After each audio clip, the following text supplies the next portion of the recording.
Cashamaniacs.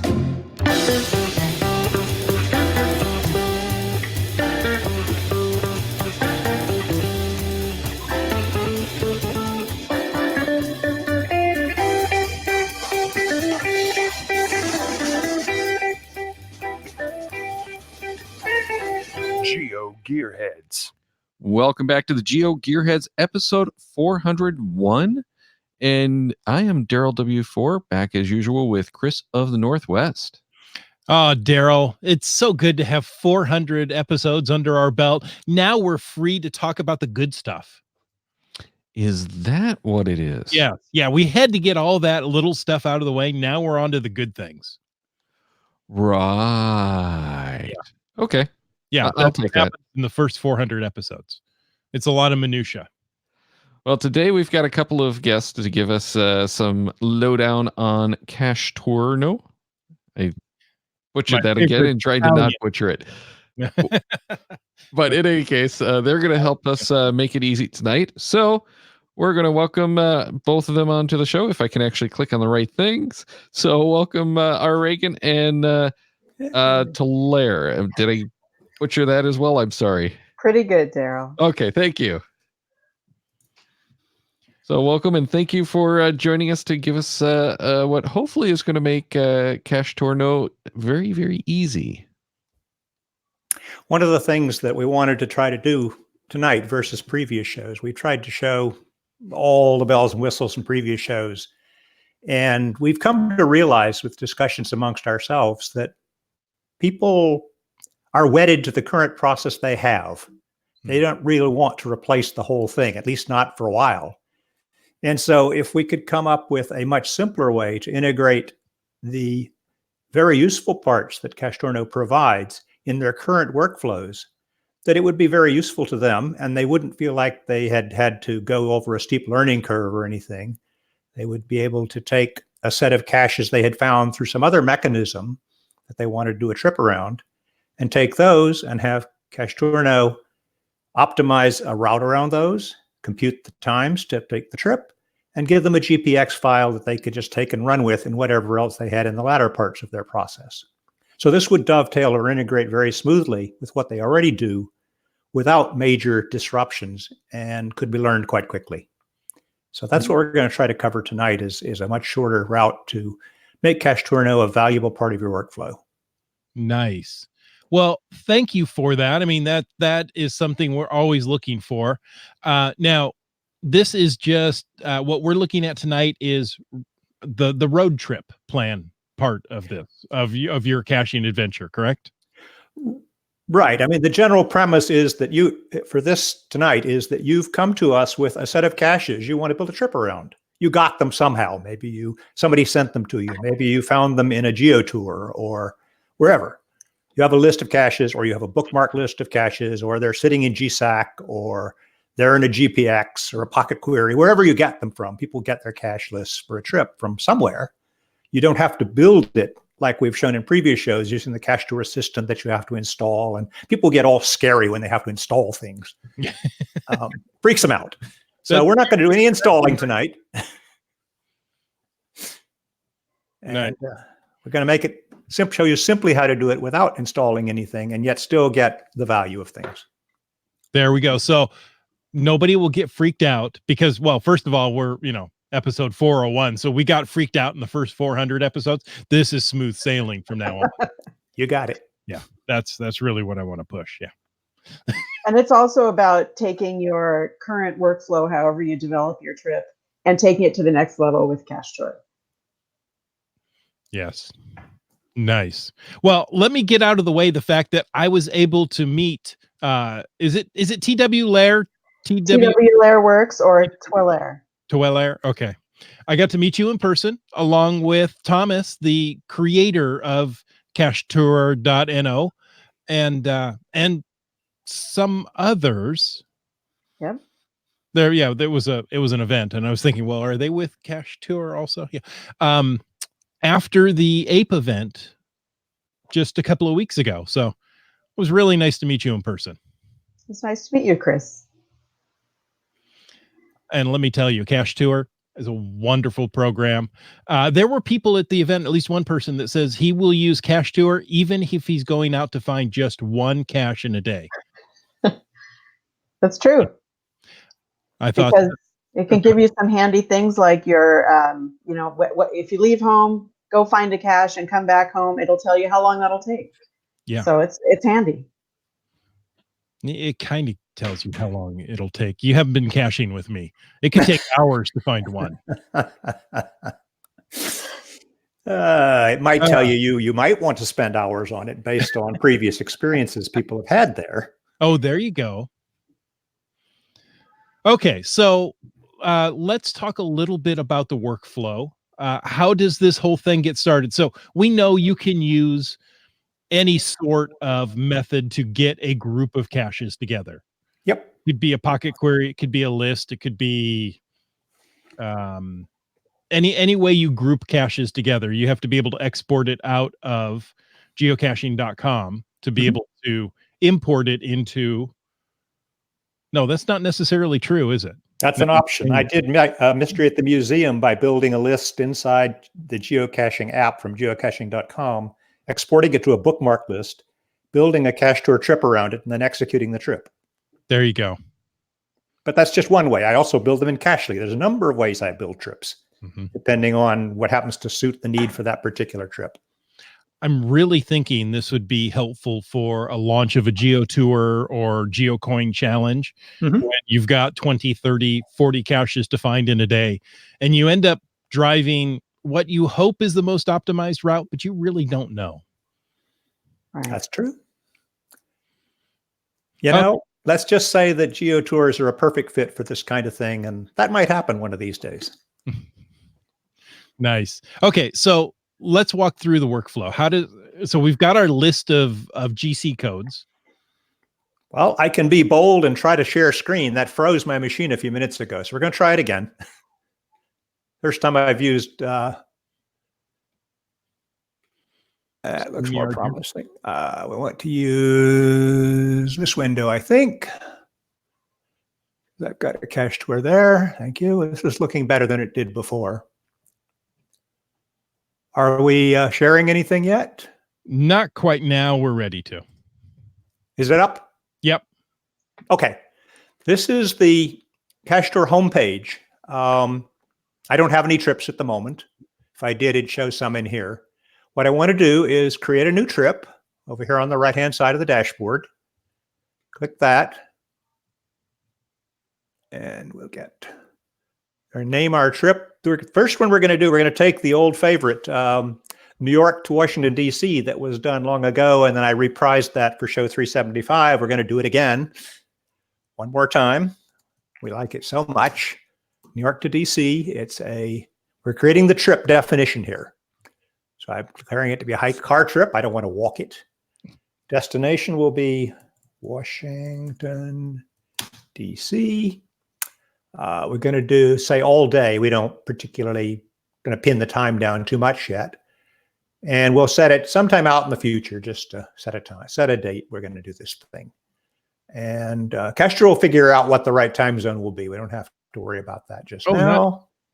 Well, it'll say, your destination's not in this time zone. I'm going to fix your time zone for you. Okay. So we'll save the trip. That's all there is to creating one. It's quite simple. And we have a trip with no waypoints. Empty trip. So what I want to do is I've got sitting on my clipboard a list of the GC codes from that New York to DC trip. And I have the start, which was in New York, and the end, which was in DC. And the stuff in the middle turns out to be in a rather poor order. So I'm just going to go add list of GC codes. Get a nice place to paste my list. Come on, give me a paste.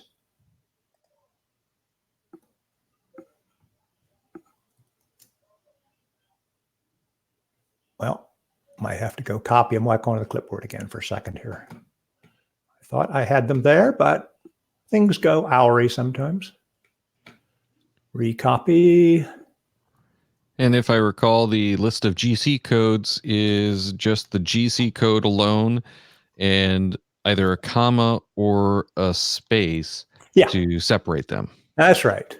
So So no it's- returns, just commas, oh, spaces. once more, and we might have them. Come on. Semicolon as well, I Hey, believe. there we have them. Okay, There we there's go. our list of GC codes. So you could have gotten these from most anywhere, put them on your clipboard and dump them in here. You could type them in here, however you want to put them in here. We'll add. And we have them in the edit trip window, and we're ready to save the trip because that's all we want, this set. Save it. There's our trip. We're starting in Washington Square Park. And if we scroll down a bit and look at the map of our route, you can see that they were in a fairly poor order. Even the crow would get tired flying that route. So what we want to do is go to Edit menu, choose Sort and prioritize my waypoints because they clearly are in the bad order. I can select individual waypoints to have this applied to, but what I want to do is toggle mark, which means to take all the unmarked ones and mark them, and take the marked ones and unmark them. And so we'll just toggle marked and mark them all. Now the optimization process will optimize all the marked ones, leaving the first one and the last one as boundary markers of where we start and end the trip. So everything in between those two is fair game to be rearranged and improve the route with. So I'll calculate and sort optimize route. Takes just a moment. That's done. We can take a look at the provisional map that it produced, and that looks a whole lot better than that mess we had before. They're in a decent order number-wise, and so we like the looks of that. So we'll just simply save the result, save sorting and prioritizing. So there's our trip in the right order. The next thing we want to do is kick off order new route calculation. There's really two phases to this. One is to get your caches into a good order that makes sense, not going back and forth. And once you've got the caches in a good order, then you can ask the route calculation, which will determine the drive time between the caches and the amount of time you might spend at a cache and things like that. And that's a sort of an offline process, which we're running right now. When it finishes, we'll see a number pop up here in the notification counter. It takes just a moment. But while we're sitting here, we could look at some other things that are here. It's got DT ratings. I can see what counties I'm hitting, which is of good interest to county cachers. Overall averages of favorite points in my trip, route information, elevation gain, talking over dead air here, waiting for it to finish. There it goes. Okay. So now if I have done this, there's these little hidden quick edit menus along each line has one. I can say, we're going to start driving at 8:30 in the morning, let's say. Put that in. And then if I refresh the page, now that we know the time from cache to cache and have set a starting time, we will get ETAs at each of the caches that we're going to visit on this trip. And we'll get to DC around near 4:30 if we start at 8:30. Hey, Rich. So that was easy, right? Rich, GSM times 2 is asking, can you show how to change the first and last caches on that list? Change them in what way? The order, I think how to change the order of the caches, I think is what he means. Oh, I guess if I wanted to not start at Washington Square, but I wanted to start at the second one on the list, this XL thing, I could just drag and drop to reorder the caches in this list. And then I could go and delete the one in Washington Square if I didn't want to start there. I wanted to start at the XL point, for example. Is that what you're after? I'm guessing that's what he's asking. Okay, I'll put things back the way they were. You better remember to click Save Sorting when you do this dragging around because it's all done locally in the browser. It hasn't been saved to the server to click that. Oh, so that's a good tip. It's fast, though. Just remember, well, if you try to leave the page, it'll nag you and say, you didn't save. Are you sure you want to do this? So you're saved from yourself. The last thing I want to do is kick off a download, which will create a trip package, which will give me a GPX file. I'll start that because it's going to take a moment. I only want waypoints for GPX file. You can get other kinds of things out of here. But for today, we're just going to make ourselves a GPX file. and kick it off. Now that's going to generate another notification. We have some other notifications. It did some time zone changing on us here. I mentioned it would do that, which it did. And so when the trip package is ready, it will move to down here.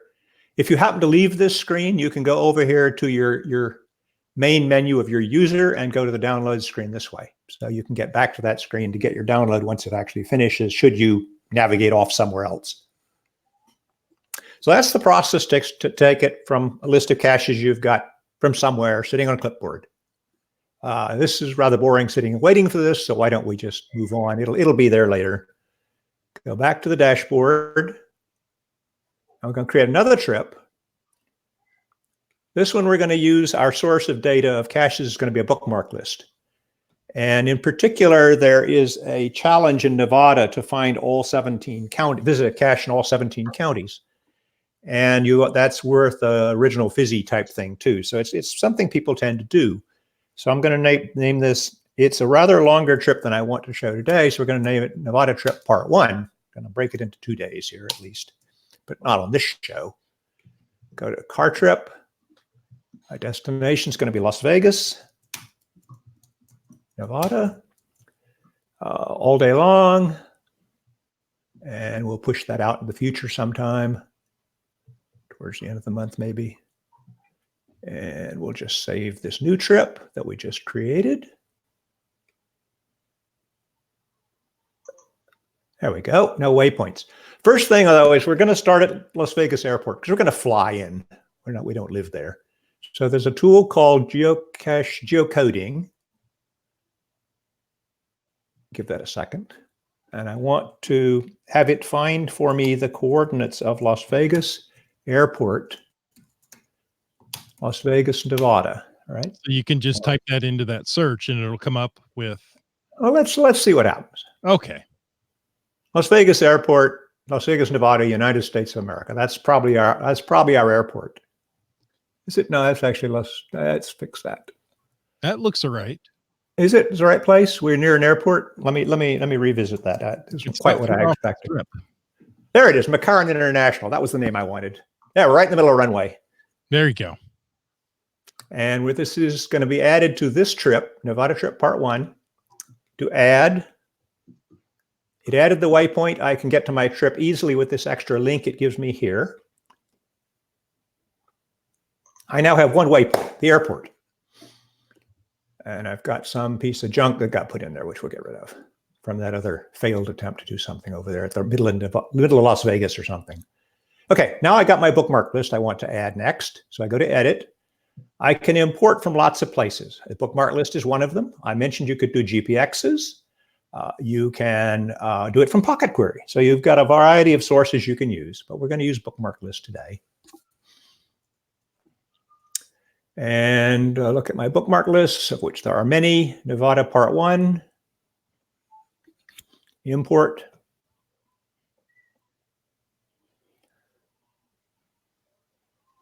Okay, now I need to go back to the screen I was on. This one doesn't provide me handy links, so I'll just have to go back one screen and reload.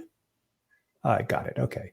So there's my list. Bookmark lists are notoriously unordered typically. And so we need to put an order to this. If we look at the map, it's not very good, just like we saw in the other one.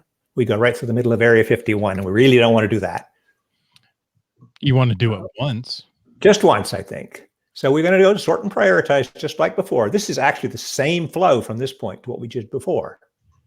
But we got our source of data a little differently. We now have the airport. Oh, hang on. I have messed up. I forgot to put an ending point in this, didn't I? Leave. Let's go back and fix that.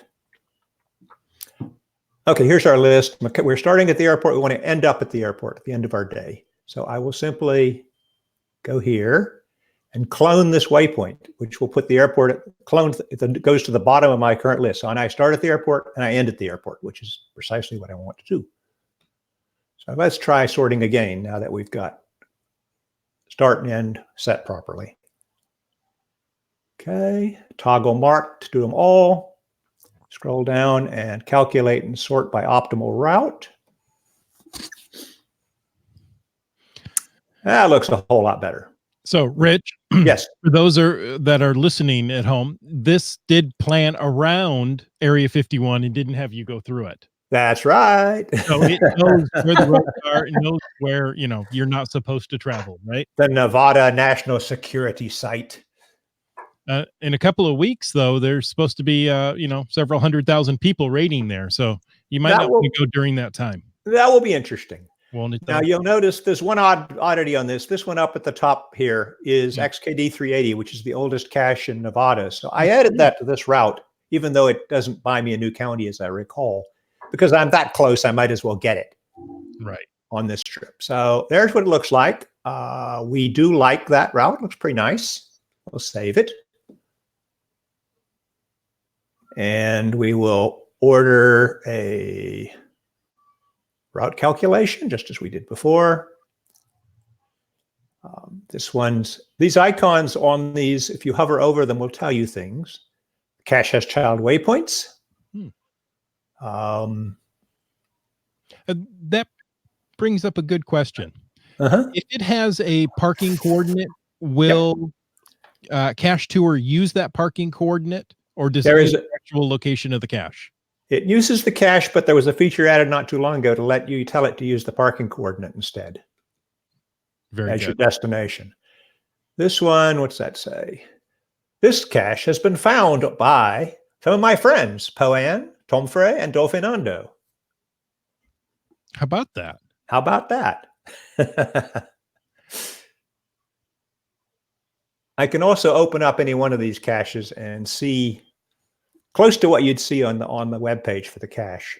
Okay. So it's not actually the web page, but no, it's drawn from it. Okay. It gives you the attributes, almost everything you want to know about the cache, including the description, who's found it, the last history of it, the size, and you can just close that back up. And I did finish my little trip. Yeah, we've got a route calculated. Okay, good. Or a trip calculated. So let's just set a start time. I think we better start early on this. It's getting hot out there in the desert, so that's true. We'll start at 0700 hours, and we'll set that. Come on. And we'll reload the page so we can see the ETA times at places. There they are. And we're going to finish just before 9 p.m. Get back to the airport. These have other information like this cache is 239 feet from the calculated route. Okay. You're going to do a little walking there. This is 446 feet. That's the one the oldest one. Okay. I was going to ask you, so the oldest one could be in a location that requires a little hiking. How do you account for that? Let's say it's an hour hike. How would you account for that? Well, typically then you would have a parking waypoint instead, which is where you would dump the car. And you would have that in your list here. You'd figure out where you're going to park, create an extra waypoint, a non-cache waypoint, park the car, and then switch to hiking mode. So I'm not going to do it here because it's not quite relevant, but if I come here, I can let's set my routing mode. I can change to walking from here. And then when I get back, I'd have another waypoint back at the car to change back to driving. Gotcha. And so you can set it for just a small subset of your trip that you're going to be hiking. If the whole trip's hiking, you'd have chosen hiking to begin with. And so as before, we'll order up a trip package and run that. And we'll probably see the other one had been generated already, which it has. And this one will finish. So that's the very same process, but using a different data source, a bookmark list, to get my caches from whatever mechanism I'm already using to create my interesting trip I want to do. And Cache Tour has given us the possibility of taking that list I already have, putting it into a trip, optimizing the driving route for that trip, figuring out how long it's going to take to drive that trip, and generating a GPX that I can then feed into my downstream process, whatever that is, right? Stick it in a GPSR, stick it in Cachely, stick it in a Nuvi, you name it. You can go wherever you want with that GPX file. Send it to a friend.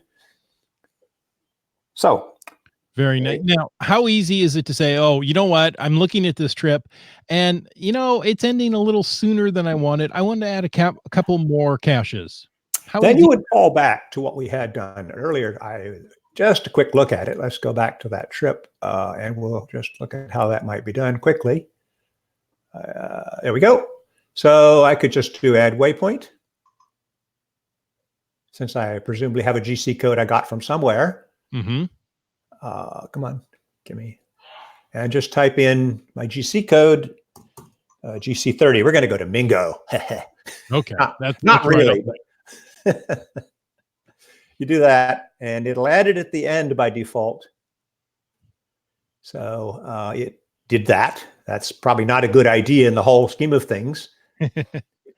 If I added it at the end, I could drag it up to where I wanted it. If I want to insert a bunch of them, I can double tap the number and create an insertion point. So anything I add now will be inserted here in the middle for a while. Oh, interesting. Okay. So I don't have to keep dragging each one up as I add it, which can get quite tedious. So I'm going to remove Mingo from this trip. But it's just that easy to add 1 or 2 caches. Oh, quite. Yes. Okay. Because oftentimes you have a trip or a bookmark list and you got a couple of extras you want to consider that aren't in the bookmark list, and or the bookmark list has had troubles and you might want to delete one of these from it. If you import it and discover that cache is no longer any good, then you do like I did over here, come down and remove that one before you did all the planning and stuff. So that's my piece of it. I'm going to turn it back to you all and you can pass it over to Blair. She's going to run the second half of this. I'm going to stop sharing here. There you go. Need to do that. Rich, I'm going to let you handle questions while I get the app emulator up. But first, I can talk about what if your workflow is to use GSAC? And I know tons of people use GSAC for planning their caching trips. And it's a really powerful tool. And I can really understand people wanting to keep using that for planning some parts of their trips, but also wanting to use the features that are available only in Cachetur. So I'm going to kind of take you through a demonstration just like Rich did, but as though you're starting from GSAC. So I'm ready to share my screen if you guys can do that for me. Yep, there we go. And so I've got a trip set up here in GSAC, and I'm planning a trip from Pullman to Spokane. So that means it's a bit of a drive. So I'm going to meet a friend in the morning early, and we're going to go find a bunch of caches. And I want to make sure I get them in the right order, and I want to make sure that our timing is right, because some of the caches are maybe a night cache or at a place that closes at a certain time, and I want to make sure my timing is right. So I've downloaded 1,000 caches into GSAC, and I've eliminated the ones, as you do when you're using GSAC. I also did make a pocket query with caches along a route for more of them. I eliminated the caches that were disabled or had a lot of DNFs recently. I eliminated caches I've already found. And then I flagged the caches like mystery caches that I might have solved, favorites of mine like challenges, virtuals, and earth caches, and high favorites.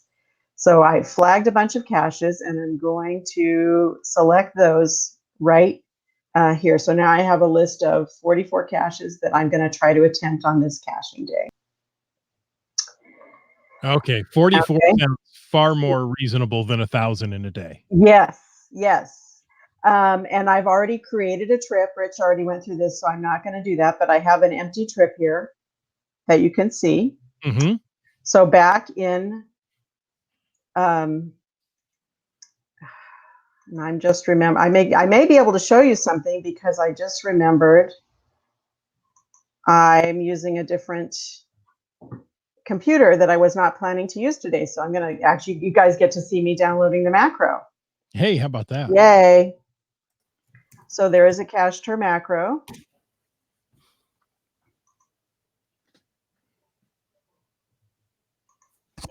I may need some, let's see, I think I can just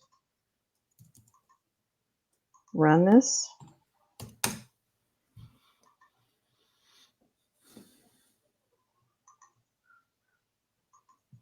Yay, there it is. So I can run the macro. I hate it when that happens. I think when I did this before, I had to run it a couple times to get it to go. So let's try it again. There it is. Okay, so it's now I'm running the Cachetur macro, and you can see some of the choices are you can create a filter from a trip route. You can fetch caches that are already on from a trip that's on Cachetur already, and you can send caches to a trip. And that's what I want to do, but I'm pretty sure I need to do this first. So there's my super secret access token. Oops. That's not the one I'm using.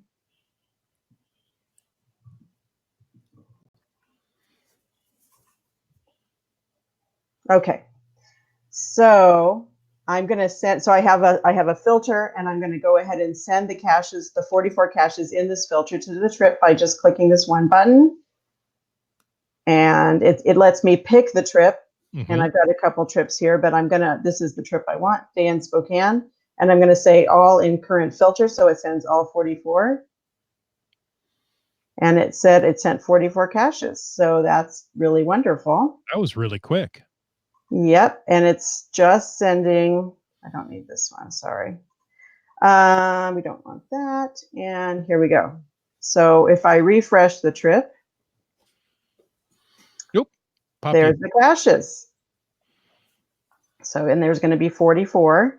They're numbered. And you can see some of these have, for the experienced GSAC users, you have that little indication that has the last 4 caches. One of the cool things that we have in Cachetur is we have more history than just the last 4. I can see this one had a bunch of finds going back. This is the most recent log, 1, 2. So somebody 6 or 7 logs ago was a DNF, but mostly these are pretty good. So next step is I'm going to do some of the same steps that Rich did. These are in no particular order. And if you go down to the map, which it hasn't made one yet, it would look pretty bad. But so I'm going to go ahead and reorder, and I'm going to do it with click and drag, just like we said. And so I'm going to meet my friend in the morning at the Rocky cache. And let's see, we want to do the night cache last. Wait until dark.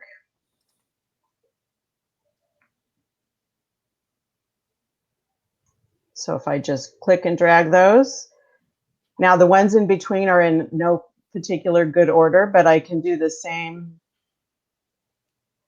thing as Rich. I'm going to go to the edit menu and select sort prioritize waypoints. I'm going to do toggle mark to select everything in the trip. Calculate and sort.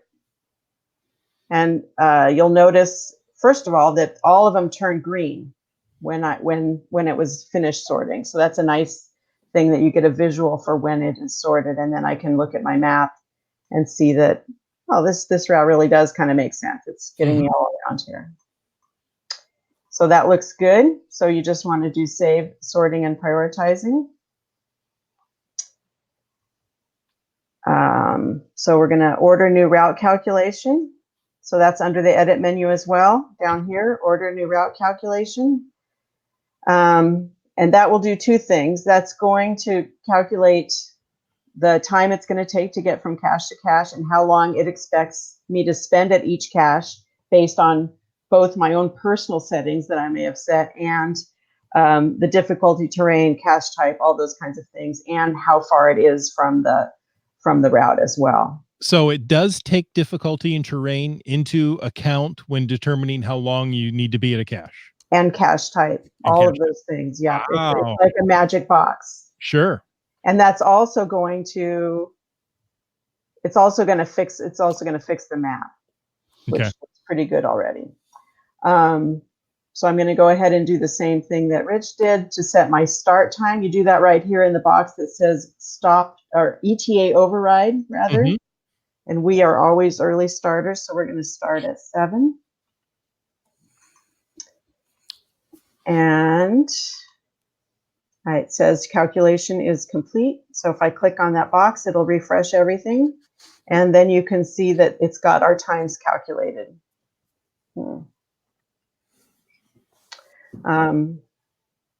So it's got time at each cache calculated. And again, that's based on difficulty, terrain, cache type, all those kinds of things.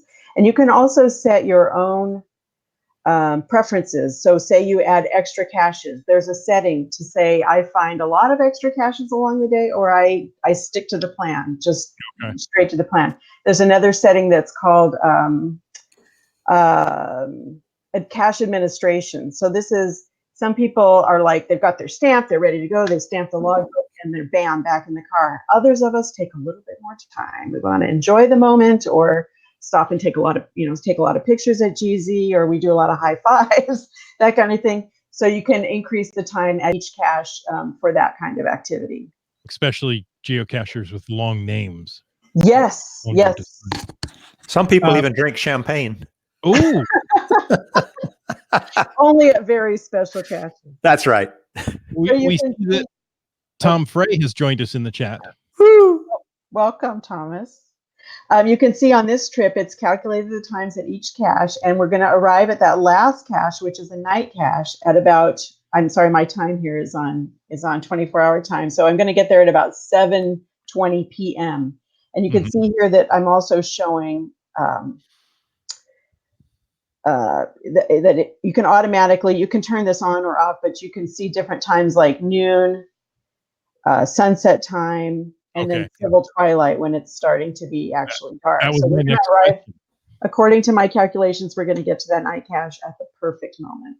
Oh, nice. While you're on the GSAC thread, GSM times 2 has a question regarding GSAC in there. Okay. He says, before she leaves, is there an easy way to get this sorting order into GSAC's sort order? That's a great question, Scott. And I'm going to make a note because I don't have the answer.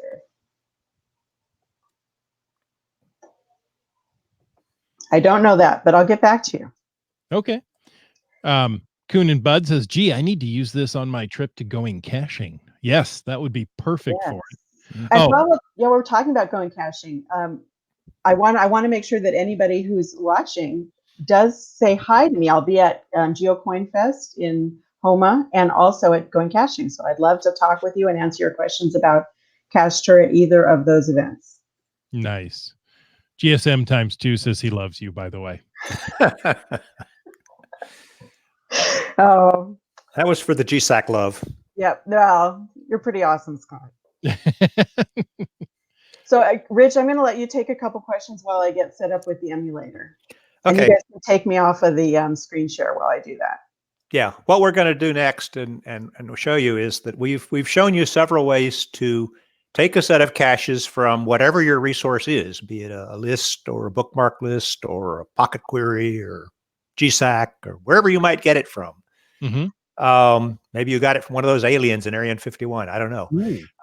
They have cool stuff, I gather. They have the good data. Yeah. I did see a picture from Tomas in Roswell. So I think he's been sorting with aliens there. Oh, interesting.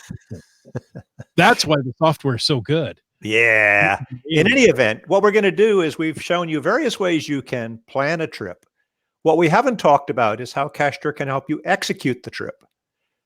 We have ETAs at the caches, but we all know the real world intervenes, and sometimes, the motel didn't serve breakfast until 7:30 instead of 6:30, and so you decide you're going to sit and get it, so you leave late, and suddenly the ETAs you planned aren't right anymore. So how can you fix that? Well, you could do mental arithmetic. That sucks. But the Trip Assistant, the app which will take the trip from the Cachetur website and digest it, load it up, so you can run it offline, away from any data signals, where you can tell it, okay, I departed the motel at 7:30 instead of 6:30, and it will recalculate all the ETAs for the rest of the day for you. And believe me, that's awfully handy. And as you get to the next cache, if you spend too long wandering around looking for it hopelessly, and eventually click departed, and you're 20 minutes late, it will add 20 minutes more to all the ETAs on the trip for the day. How's it going getting it up there? We have a simulator that shows using the app on a, not a real device, but a simulated device. Nearly there. Nearly there. Okay. We'll let you show you some of the features of the app itself. I know for me, it's very handy because I'm able to when I'm soloing, tick the cache I want next because they're in order. Click map, which will launch the navigation system for me to drive there. Hit the back key in the app device, my iOS device. That puts me back in the Trap Assistant. Click cache, which will click app, which will take me to the Cachely app, which brings it up, lets me do all the things I need to do: local, on foot navigation when I arrive. Back again, click departed when I'm leaving, and presto changeo, I'm moving to the next one now, and it's recomputed the times. And for a solo cacher, it's just wonderful. Okay, you guys want to put me back on screen share, and I can show you the app on the simulator. Okay, can you see it? Yep. Good, because I'm looking at something else. Okay, so the app simulator is like Rich said. It's for Android and iOS, and it's designed to work offline. So you want to download your trip while you want to create your trip on the website, and then download it onto your device while you're connected, while you have signal, and then the data is you're not going to get a route recalculation or anything like that. It's going to work with the trip as downloaded. So I'm going to go ahead and download our trip. So there's the trip. So I've downloaded it, and this is telling me that the little note up here is saying once downloaded, your trips can be accessed without a data connection, and you can manually refresh it. So let's go ahead and open it, and there's our trip. We're starting at 7 a.m. At Pullman, like I showed you, and we're going to finish. I'm going to scroll. Let me see if I can make this be a little bit not like that.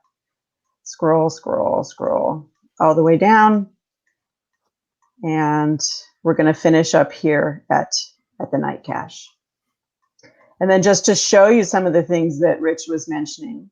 So on any given cache or waypoint, you can click an arrive time and a departed time. And the cool thing, as Rich said, is that it'll recalculate based on your the trip as you had developed it, your time at subsequent caches. It'll also show you just the cache details: difficulty, terrain, size, distance to get there, the coordinates, the hint, and if you've made a note on Cachetur, it will show you that as well. You can, we don't really need to look at those yet. We'll do those later. Oh, I just ignored it. Didn't mean to do that. You can open it in a map, which would open your navigation. Does it work here? Oh, it lets you pick. Mm-hmm.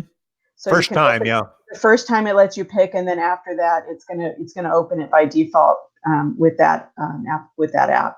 Same thing with your geocaching app. It's going to offer you some different choices here, whatever you have associated with geocache links. And then you can also keep notes on your caches that would be perhaps to help you with logging and that kind of thing. Just before I get too far, I wanted to show you a couple of the other kind of cool features. You can look at your whole day in a map. So the whole day there. And if you allow the app to use your location services, it will show you where you are in your map. Nice. So that is really handy for looking and seeing where you are. Is that going to go back? Yeah, it should. So, you can open your trip on the website. That would be on your device. If you start at a different start time, you can do clear all ETA overrides, and then plug in your start time, and everything will just flow from that time. This is one way that you can refresh the trip data. There's these handy checklists. This trip doesn't have any, but there's also built-in checklists in the app, checklists that are handy for different kinds of things. For this trip, I might want to make sure I had brought water for a water cache, or a special tool that I needed for a cache or something like that. Those kinds of things. So very, very useful. And then one thing that I know Rich wanted me to show was if you, actually, let me do that, clear overrides. Mm-hmm. There. And now I say we're going to start at the first cache now, which would mean caching all night, but some people enjoy that kind of thing. So let's say we're going to do that. Departed. Right now. So now it's flowing my trip from this moment, and it's showing me a status bar at the bottom that's showing that I have 43 more caches to go, and I'm exactly on schedule, but I am going to finish at 7 in the morning. And you can have it speak to you. And you can have it speak to you if you want. If you turn on speak, speak status on arrival, it will show you that and tell you how you're doing. Wow, that's impressive. Yep. So that's pretty cool. This is the Cachetur.no app on your phone, on your Android or iOS device. Right. It's called Cachetur.no Trip Assistant. There you go. Yes. Yep. And one other thing that's kind of cool that you can do is say, for example, that you have a cache that you can only access during a certain time of the day. So you want to be aware of what time you're going to arrive at that cache. You can just say, set it as a checkpoint. And now it's showing me in that status bar at the bottom, it's showing me when I'm going to arrive at that point, not the end of the day, because for me, until I get to that point, that's my most important point. And arriving at that library at 2 a.m. is probably not going to work. But it's really helpful for that kind of thing. Or say you wanted to catch a ferry, or you had an event partway through the day. All those are kinds of things you would want to use that that feature, the waypoint feature for. Exactly. Checkpoint, yeah. And ignore waypoint is useful if you decide to not include a cache that's on your list. It will take out any time that it had allowed for at that cache. Okay. So if you head out on the trip and you see, oh, there's road construction, I'm not going to be able to get to there. Or, so I met somebody in an event, they say, oh, don't even try that one. Right. Yeah. So it won't recalculate your route and your driving time, but it will eliminate the cache time.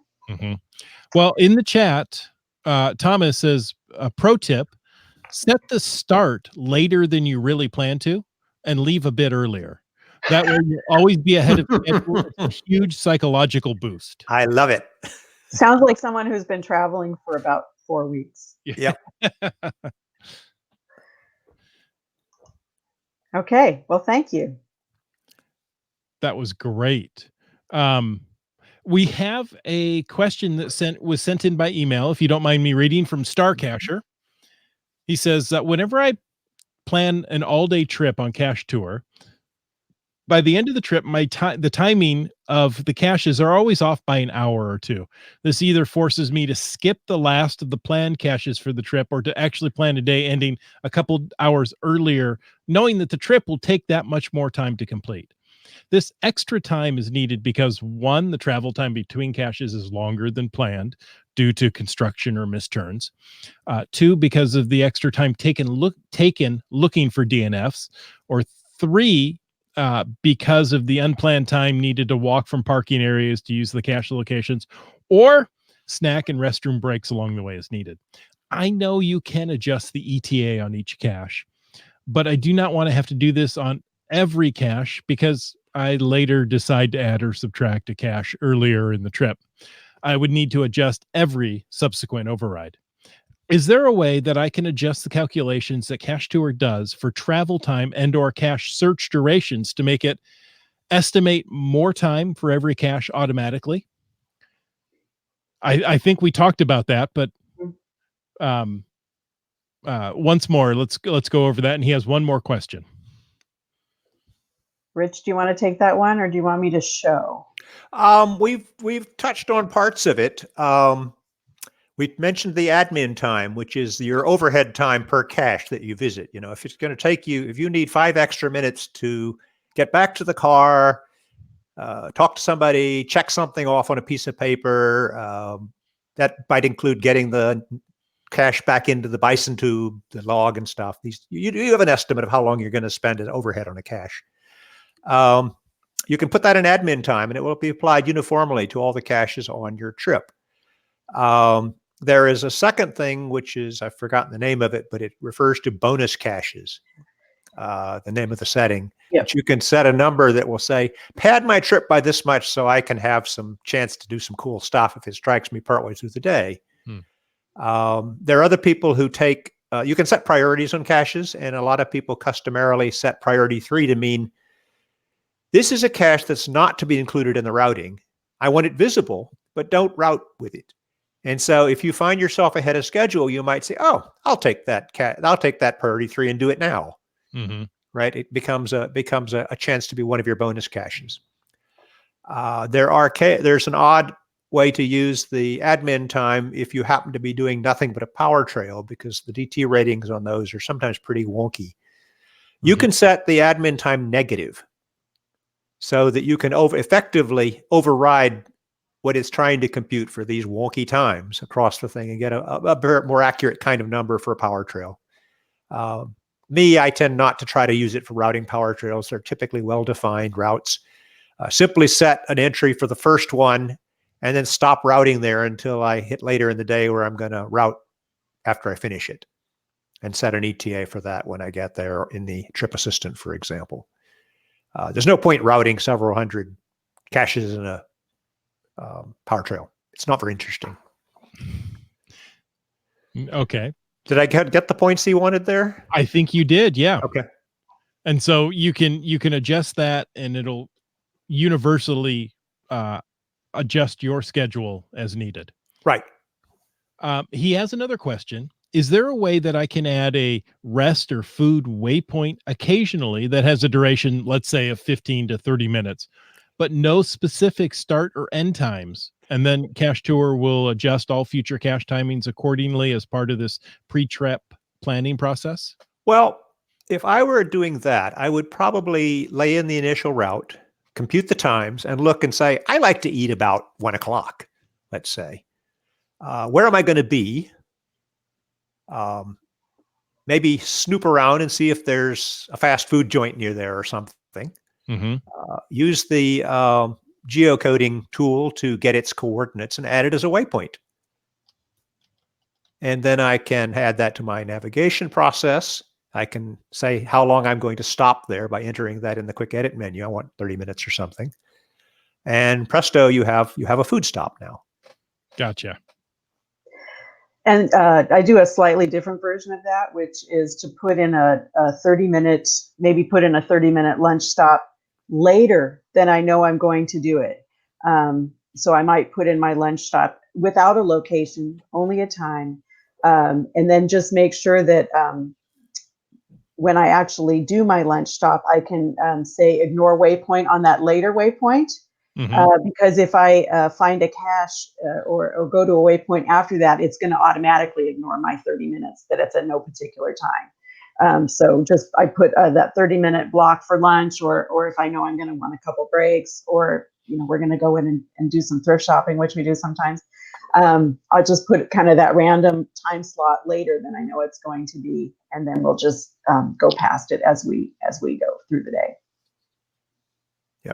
I always gas up the night before if I've got a car that will do the whole route on one tank, so I don't have to think about that. That's a great plan as well. Nice. Well, guys, we certainly appreciate this look at Cachetur, as I say, my favorite Italian caching program. It's a Cachetur.no. And I mean, every time I look at it, I go, yeah, of course, this makes sense. And, so my next cache geo tour, I should say, or geocoin challenge, as soon as I get that list of waypoints, I'm going to plug them into Cachetur and come out with a really good route plan. And that's probably going to save me, 15, 20 minutes on my day of what I could have worked up. So, yep. Nice. So thank you so much. Thanks for having us, guys. Well, it was great. It's been a pleasure, and we look forward to having you guys on again to talk more about Cachetur.no and making our lives easier with it. And thank you, Chris, for all of your help on this episode and kind of taking the reins. Not a problem. Not a problem. Now, Daryl, with this episode behind us and the next 400 to come, I know you've got all the next 400 planned out, but maybe just one or two of the next ones. What are we looking at? Oh, I wish I had all 400 planned out, but next week we are going to do another randomized show. That's, of course, one of our favorites because it's a collection of lots of smaller topics. And, Chris, I think we probably want to talk about some of the we'll call them surprise announcements that have come out of geocaching.com recently, including the Teenage Mutant Ninja Turtles trackables. Yeah. Did you happen to sign up for one of those? I have not signed up for it, but I saw the email, and I have to go do that. We've just got a couple of days left. Yeah, so I'm anxious to check that out and see if I get. Well, I already signed up for it, but hopefully I'll actually get it. I'm crossing my fingers. So we'll talk about that and the sudden streak announcement and whatever else you guys want to throw in there, including a bunch of new information on the GPS satellites. Oh yes, love those. Then we have another favorite topic on this 19th. Magnus is going to be back to talk about Project GC. So some great shows coming up, and make sure to send in your comments, questions, tips, tricks, all that kind of stuff to geogearheads@cachemaniacs.com for either one of those shows and for anything else that you might want to talk about. If you can't get enough of this show, go check out the Cachemaniacs website at cachemaniacs.com for more on the Geo Gearheads, including show notes for this and all of our episodes. We love hearing from our listeners. So leave us feedback by emailing geogearheads@cachemaniacs.com or through the many channels of social media. Your support helps keep the Cachemaniac shows coming. So please consider becoming a patron through the link on our website to support the Cachemaniac shows.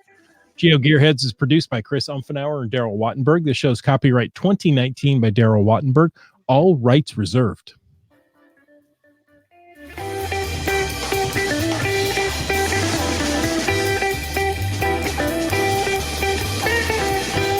Cash with a Cachemaniac.